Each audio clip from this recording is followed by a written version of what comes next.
እንዴት ናችሁ? ብርቱካን ነኝ። ዛሬ በድጋሚ መጥቻለሁ። አዲስ የሆናችሁ እንኳን ወደ ቻናሌ በሰላም መጣችሁ። ዛሬ ቀለል ያለ ነገር ነው ይዤ የመጣሁት። በቤታችን ውስጥ የሚዘጋጅ የፊት ማስክ አይነት ነው። ይሄ ማስክ ከተፈጨ ቡናና እንቁላል እናዘጋጀዋለን። እስከ መጨረሻው አብራችሁ ይሁኑ። እንደዛ ከሆነ ምንም ነገር በመሃል አያልፋችሁ። ጥቅማቸውንና አዘገጃጀቱን አሳያችኋለሁ። ተከታተሉኝ። ላይክ፣ ሼር፣ ሰብስክራይብ ማድረጋችሁ እንዳትረሱ። ሁለት አይነት ነገር ያስፈልገናል። አንድ ማንኪያ የተፈጨ ቡና እና አንድ እንቁላል ያስፈልገናል። እንቁላሉን ነጩን ፓርት ነው የምንጠቀመው። አሁን እንዴት እንደማዘጋጀው አሳያችኋለሁ።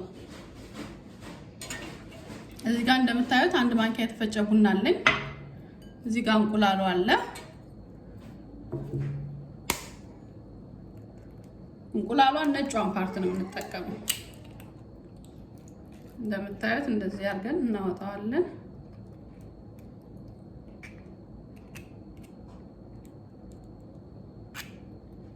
ይሄንን ፓርት አንጠቀምበት።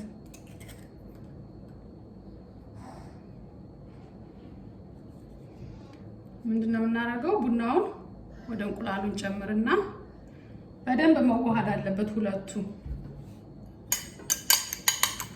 በዛሬም በደንብ እንመታዋለን።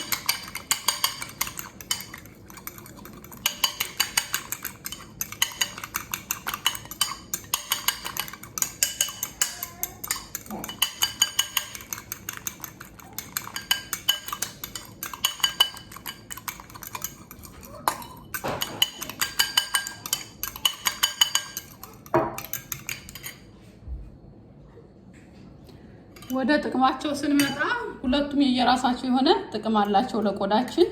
እንቁላሉ ቆዳችን ታይት በማድረግ ያለ እድሜ የሚመጣ የቆዳ መሸብሸብን ይከላከልልናል። ከዛ በተጨማሪ ደግሞ ቆዳችን ላይ ያለ ጥቋቁር ነገሮችን ማስኩን አፕላይ በምናደርግ ጊዜ ሪሙቭ ያደርግልናል ማለት ነው እና ቆዳችን ንጹህና ታይት የሆነ ስኪን እንዲኖረን ያደርግልናል። ቡናው ደግሞ ቆዳችን ላይ ያሉ ዴድ የሆኑ ሴሎችን ሪሙቭ በማድረግ ቆዳችን ንጹህና ፍሬሽ እንዲሆን ያደርግልናል ማለት ነው እና ሁለቱን አዋህደን ስንጠቀም ያልተሸበሸበ ወይም ደግሞ ላይ የወጣት ፊት እንዲኖረንና ቆዳችን ንጹህ ሻይኒ እንዲሆን ያደርግልናል ማለት ነው። በጣም ጠቃሚ የሆነ ማስክ ነው። ተጠቀሙት። በሳምንት አንዴ መጠቀም ትችላላችሁ። እኔ በሳምንት አንድ ቀን ነው የማደርገው። በጣም ቆንጆ ማስክ ነው። ተጠቀሙት፣ ሞክሩት። አሁን ደግሞ እንዴት ፊቴ ላይ አፕላይ እንደማደርገው አሳያችኋለሁ። እንደምታዩት ፊቴ ይሄንን ይመስላል። ታጥቤዋለሁ በደንብ።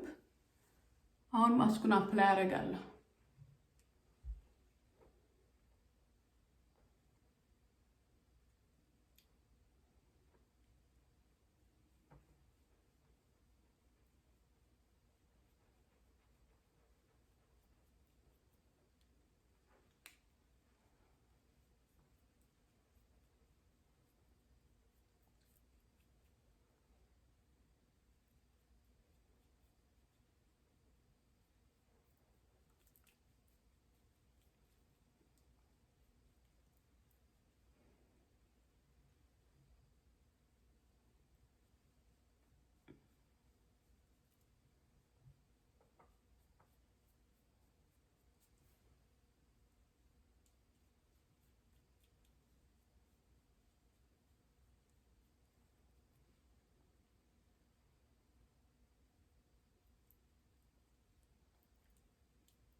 ኦኬ፣ ይሄንን ይመስላል።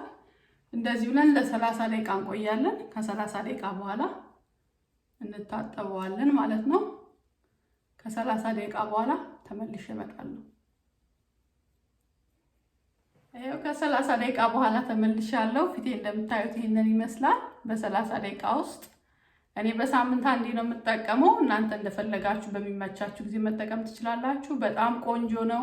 በተለይ አንታይ ኤጂንግ ክሬም ማንጠቀም ከሆነ ይሄንን የምናደርግ ከሆነ ቆዳችን ያለ እድሜያችን አይሸበሸብም እና መጥፎ ጥቋቁር ነገሮችንም አያወጣም።